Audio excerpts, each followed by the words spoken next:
So hello great minds. आज हम लोग फोर्थ लेजर्स का लेक्चर में डिस्कस करने जा रहे हैं टाइप्स ऑफ ब्रोडेनिंग। तो ब्रोडेनिंग हम प्रीवियस लेक्चर्स में डिस्कस किए थे। ब्रोडेनिंग में ये टाइप्स के बारे में ऐसे इन जनरल बताया था। तो थोड़ा सा कॉम्प्लिकेटेड चीज़ें हैं, तो इसको समझने के लिए दो पार्ट में कर दिया था। प्रीवियस वन पार्ट 1 और ये पार्ट 2 है, जिसमें कि हम टाइप्स ऑफ ब्रोडेनिंग की बातें करेंगे।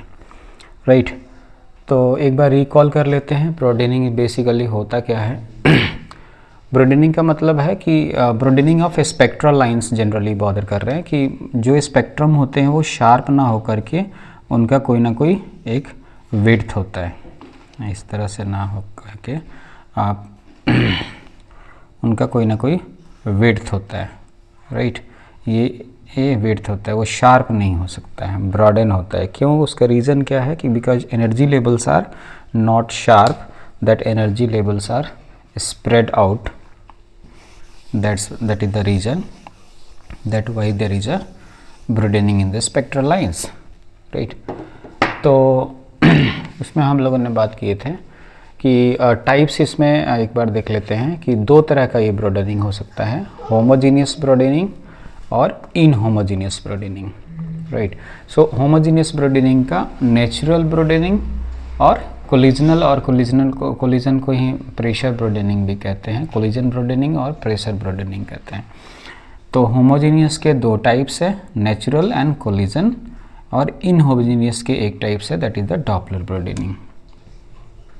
राइट, तो फर्स्ट वन को होमोजीनियस के बारे में बात करते हैं कि अगर उस सिस्टम में जिससे भी स्पेक्ट्रम हम ऑब्जर्व कर रहे हैं, स्पेक्ट्रम ऑब्जर्व करना कि यानी कि उस मटेरियल से अगर कोई एटम डी एक्साइट हो रहा है यानी एक्साइटेड स्टेट से ग्राउंड स्टेट में आ रहा है तो वो फोटॉन्स इमिट करेगा। राइट, तो उस फोटॉन्स की फ्रीक्वेंसी शार्प ना होकर करके वो कोई ना कोई एक स्पेक्ट्रम प्रोवाइड करेगा जिसकी स्पेक्ट्रम की कोई पार्टिकुलर विड्थ होगी। वो शार्प नहीं हो सकता है। तो होमोजीनियस में क्या होगा कि एटम्स सारे सेम होंगे। जस्ट फॉर अंडरस्टैंडिंग कि होमोजीनियस का मतलब है कि एक तरह का सिस्टम जिसमें कि एटम सारे के सारे सेम हो। अगर उसमें कोई ट्रांजिशन हो रहा है, एटॉमिक ट्रांजिशन हो रहा है, अगर इस सब्सटेंसेस में एटॉमिक ट्रांजिशंस हो रहा है तो जो ब्रोडेनिंग होगा वो उसका सारे के सारे एटॉमिक ट्रांजिशंस का ब्रोडेनिंग सेम होगा, सेमी विड्थ का होगा। राइट, सेम विड्थ का होगा और उसकी स्प्रेडिंग सेम होगी। इनहोमोजीनियस में क्या हो जाएगा कि अगर वो एटम्स डिफरेंट है, अगर किसी सब्सटेंसेज में अगर एटॉमिक कंस्टिट्यूएंट्स डिफरेंट है, अलग अलग अगर वो होंगे तो उस केसेस में जो ब्रोडेनिंग होगी यानी कि एटॉमिक ट्रांजिशन होगा तो स्पेक्ट्रम जो ऑब्जर्व होगा that will be different, you can से डिफरेंट विड्थ, वो सेम विड्थ का नहीं होगा। इसको इस तरह से समझ सकते हैं कि जैसे कि मान लीजिए कि होमोजीनियस में कोई एटॉमिक ट्रांजिशन हो रहा है तो ये जो डेल्टा न्यू हम जो विड्थ कहते हैं ये सारे के सारे ट्रांजिशंस के लिए सेम होगा। बट इन होमोजीनियस में जो ट्रांजिशंस करेंगे तो अलग अलग एटॉमिक ट्रांजिशंस के लिए अलग अलग ये विड्थ जो होगी वो दैट विल बी डिफरेंट। इसको इस तरह से समझ सकते हैं। राइट, तो इसको थोड़ा सा डिस्कस करते हैं नेचुरल ब्रोडेनिंग को। तो नेचुरल ब्रोडेनिंग में कल हम लोगों ने बात किए थे कि कोई ट्रांजिशंस किस तरह से स्पेक्ट्रम किस तरह से ऑब्जर्व करते हैं, और ये भी हम लोगों ने हाइजेनबर्ग अनसर्टेनिटी से डिस्कस किए थे प्रीवियस लेक्चर में, इसी का लेक्चर 3 में पार्ट 1 में, कि energy levels are not in zero width that have finite width, यानी delta E not equal to zero. और एक फॉर्मूला हम लोगों ने लिख रखे थे कल, delta nu is equal to 1/2 pi delta T. Right, तो यानी कि एनर्जी लेवल स्प्रेड होता है, there is a spread in the energy levels, due to that there is a broadening in the spectrum. Right. इससे आप ये चीज़ समझ सकते हैं, delta nu is equal to delta 1 plus delta 2। ये सारे हमने कल मैथमेटिक्स बॉदर कर रखे थे। तो नेचुरल ब्रॉडेनिंग में हम थोड़ा सा ये चीज़ डिस्कस करते हैं कि मतलब क्या है, कौन से क्वांटम स्टेट्स ज़्यादा ब्रॉडन हो सकता है, कौन सा कम हो सकता है। तो ये डेल्टा टी को हमने कहा था कि लाइफ टाइम है, delta T that is the life time of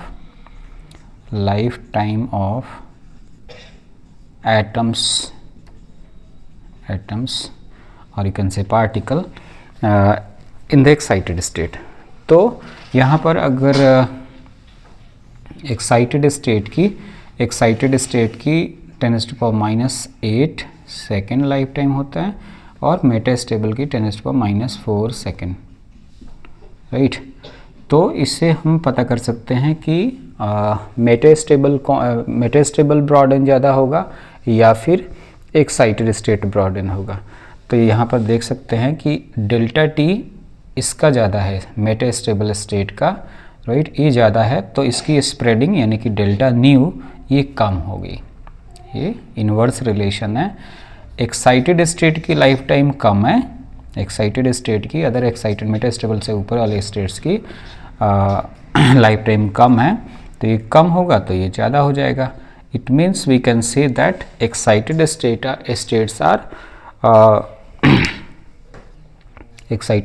are ये कम है तो ये ज़्यादा हो जाए, more broaden as compared to metastable states, right। तो ये चीज़ है आप इसमें मेंशन कर सकते हैं। नेचुरल ब्रॉडेनिंग में कोलिजनल ब्रॉडेनिंग का मतलब है कि अगर एटॉमिक, मान लीजिए कि आपको ये पता है कि एक्साइटेड स्टेट से और ग्राउंड स्टेट से, तो एक्साइटेड स्टेट से एटम ग्राउंड स्टेट्स में आता है तो फोटॉन्स एमिट करता है। तो कोलिजन का सिंपल कॉन्सेप्ट यही है कि आप समझ रहे हैं कि inside the material there may be possibility that atoms will collide with each other, एक दूसरे से वो कोलाइड कर सकते हैं, या फिर जिस कंटेनर में है कंटेनर से कोलाइड कर सकते हैं, राइट। तो अगर वो गैसियस है तो एक दूसरे से कोलाइड कर सकते हैं। तो ड्यूरिंग द कोलिजन, इसको जस्ट मैं इस तरह से थोड़ा सा पिक्टोरियल फॉर्म में समझाऊं कि इनसाइड द मटेरियल ही सारा कुछ ये होता है कि कोलिजनल में कि अगर वो एटम्स ग्राउंड स्टेट में आ रहा है तो फोटॉन्स एमिट कर रहा है, राइट, फोटॉन्स एमिट कर रहा है, और एटम्स कोई उसी ड्यूरेशंस में कोलाइड भी कर रहा है, एटम्स कोई कोलाइड भी कर गया उसी ड्यूरेशन में, तब उस फोटॉन की frequency, you can say not frequency, their phases will change, right. Simple सा कोलिजनल ब्रॉडेनिंग में होता है कि during the collision that atoms will interact with this photon and then that will change the phase of that emitted photon. तो ये कह सकते हैं कि वो मोनोक्रोमैटिक नहीं होगा, कुछ टाइम के लिए अलग अलग वो फोटॉन्स जो इमिट हो रहे हैं कुछ टाइम के लिए वो कोहेरेंट होगा।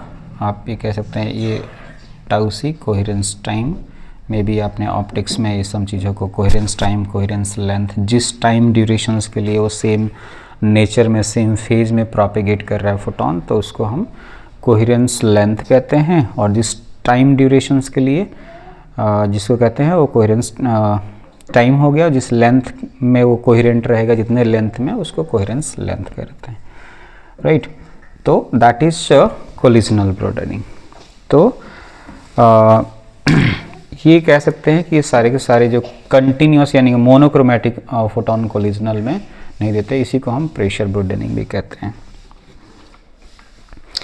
तो third one that is the Doppler broadening की बात करते हैं। डॉपलर ब्रॉडेनिंग का मतलब है कि पहले डॉपलर इफेक्ट अगर आपको समझ में आता हो, इसको हम वादे करते हैं बहुत ही सिंपल एग्जांपल से कि डॉपलर ब्रॉडेनिंग क्या है। डॉपलर इफेक्ट अगर समझ में आता है साउंड और लाइट में, तो डॉपलर ब्रॉडेनिंग भी यहाँ पर समझ में आ जाएगा इजली। तो डॉपलर इफेक्ट क्या है कि एग्जांपल से समझते हैं कि जैसे कि हम रेलवे स्टेशंस पे हैं और स्टेशन पे प्लेटफॉर्म पे हैं और ट्रेन हमारे पास आ रही है हॉर्न मारते हुए, या फिर वो जा रही है तो हॉर्न मार रही है, कंटिन्यूअस ये कह सकते हैं कि हॉर्न उसने बटन ऑन कर दिया और उसका क्या कहते हैं, उसका साउंड हमें सुनाई दे रहा है। तो आपने ऑब्जर्व किए होंगे रियल लाइफ में कि जहाँ पर आप खड़े हैं प्लेटफॉर्म पे, तो ट्रेन जब आएगी और हॉर्न की साउंड हमें ज़्यादा सुनाई देगा, जब दूर चली जाएगी तो हमें कम सुनाई देगा। ये साउंड वाले केसेस में है। दूसरे केस में कि आप ये कह सकते हैं कि हाईवे पे आप देखते हैं कि आपके सामने से कोई कार आ रही है, उसकी लाइट जो हेडलाइट है वो आपको ज़्यादा इंटेंसिटी फील कराता है, और जब दूर जा रही है तो उसकी इंटेंसिटी उस सोर्स ऑफ लाइट की, मतलब बैक साइड तो नहीं देख सकते हैं, लेकिन सोर्स ऑफ इंटेंसिटी अगर मान लीजिए ओपन है, वो हेडलाइट की जगह कुछ और एज्यूम कर सकते हैं, तो उसकी इंटेंसिटी आपको कम दिखाई देगी। आप मून्स वगैरह में मून की इंटेंसिटी नहीं, स्टार्स वगैरह की इंटेंसिटी की बात कर सकते हैं। किसी भी सोर्स को, स्टेबल सोर्स जो हो, ओपन हो, और वो either that is moving towards you और अवे फ्रॉम यू, तब उस केसेस में उसकी इंटेंसिटी आप डिफरेंट ऑब्जर्व कर सकते हैं, फ्रीक्वेंसी डिफरेंट ऑब्जर्व कर सकते हैं। तो ये ऐसा आपने ऑब्जर्व किया होंगे कि कर सकते हैं, अगर ऐसे एग्जाम्पल वगैरह आपने देखे सुने होंगे तो, कि रियल में उसकी फ्रीक्वेंसी जो इंजन में जो हॉर्न लगा है या फिर लाइट सोर्स है, किसी ने उसकी फ्रीक्वेंसी या फिर इंटेंसिटी किसी ने चेंज नहीं किया है, वो फिक्स है, but we are absorbing some different frequency, यानी चेंज इन फ्रीक्वेंसी। वो दूर जा रहा है या फिर पास आ रहा है, या फिर हम उसके पास जा रहे हैं या हम उसके पास जा रहे हैं या हम उससे दूर जा रहे हैं। तो दोनों केसेस में हम उसकी फ्रीक्वेंसी को डिफरेंट ऑब्जर्व कर सकते हैं। तो that is basically known as apparent frequency, the change in that frequency, that is known as apparent frequency, and that is basically known as Doppler effect.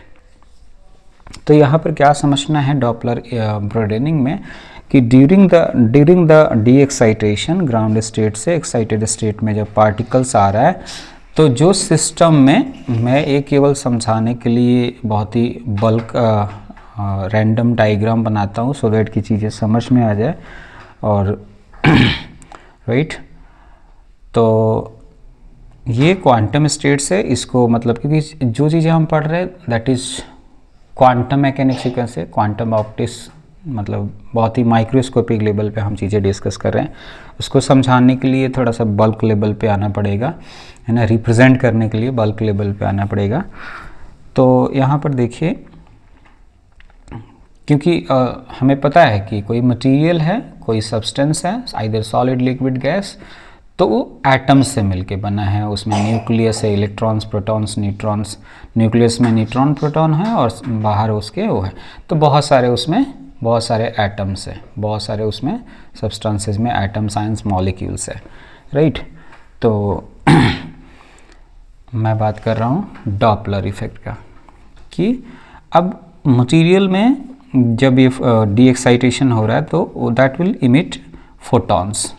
तो उस मटेरियल में एटम्स भी है, एटम्स भी एग्जिस्ट करते हैं अलग अलग लोकेशन पे। ये एक किसी पार्टिकुलर एटॉमिक क्वांटम स्टेट्स को रिप्रेजेंट कर रहा हूँ, ये मैं मैटर को रिप्रेजेंट कर दिया, right. Inside the material all the phenomena is happening.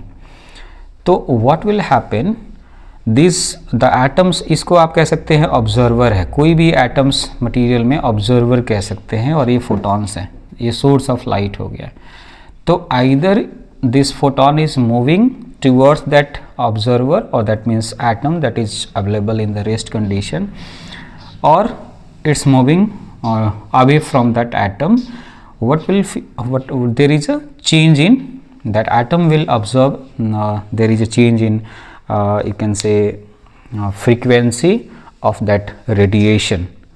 मतलब सेम कॉन्सेप्ट जो रियल लाइफ का है वो इंटरनल आप अप्लाई कर सकते हो। Due to that you can observe the broadening in the spectrum, and that spectrum is basically known as Doppler broadening, right।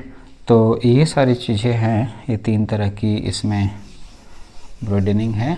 इसमें अगर कोई क्वेश्चन क्वेरीज है तो आप लोग पूछ सकते हैं।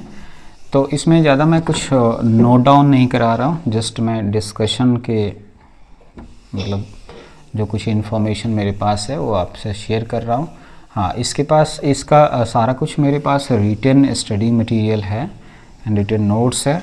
अगर किसी को इसकी रिक्वायरमेंट है तो आप बॉदर कर सकते हैं। मैं ईमेल आईडी किसी लेक्चर्स में शेयर कर दूंगा, तो आप उस पे ईमेल आईडी ड्रॉप करके और वो नोट्स आप रिक्वेस्ट कर सकते हैं, आप उसको चेकआउट कर सकते हैं। अगर कोई किसी कहीं पर कोई भी दिक्कत आ रही है तो आप पूछ सकते हैं, राइट। तो आई होप कि ब्रोडेनिंग का थोड़ा सा ओवरव्यू आपको मिला होगा, राइट। सो नेक्स्ट लेक्चर में हम लोग डिस्कस करेंगे। हाँ, ये बहुत इम्पॉर्टेंट टॉपिक है। अभी तक हम लोगों ने बेसिक फिनोमेना बॉदर कर लिए, that is 3 basic phenomena: induced absorption, stimulated absorption और स्पॉन्टेनियस इमिशन, और spontaneous emission and stimulated emission. तो 3 बेसिक फिनोमेना के बारे में बॉदर कर लिए। 2 basic process that is pumping and population inversion हम लोगों ने बॉदर कर लिए। पंपिंग के टाइप्स यानी कि इलेक्ट्रिकल और केमिकल पंपिंग, और दूसरा ऑप्टिकल पंपिंग, राइट। अलग अलग लेज़र में अलग अलग यूज़ करते हैं। Basic main components of laser I hope कि डिस्कस कर लिए हैं। Basic conditions of laser action discuss कर लिए हैं कि क्या कुछ रिक्वायरमेंट है। और उसके बाद हम लोग ब्रोडेनिंग ऑफ स्पेक्ट्रोलाइंस बॉदर कर रहे हैं। तो अभी तक जो भी टॉपिक्स हम लोगों ने डिस्कस कर लिए हैं, इसमें से कोई क्वेश्चन क्वेरीज है तो आप लोग ज़रूर पूछें, है ना। So thank you so much. Next lectures में हम लोग डिस्कस करते हैं नेक्स्ट टॉपिक। Thank you.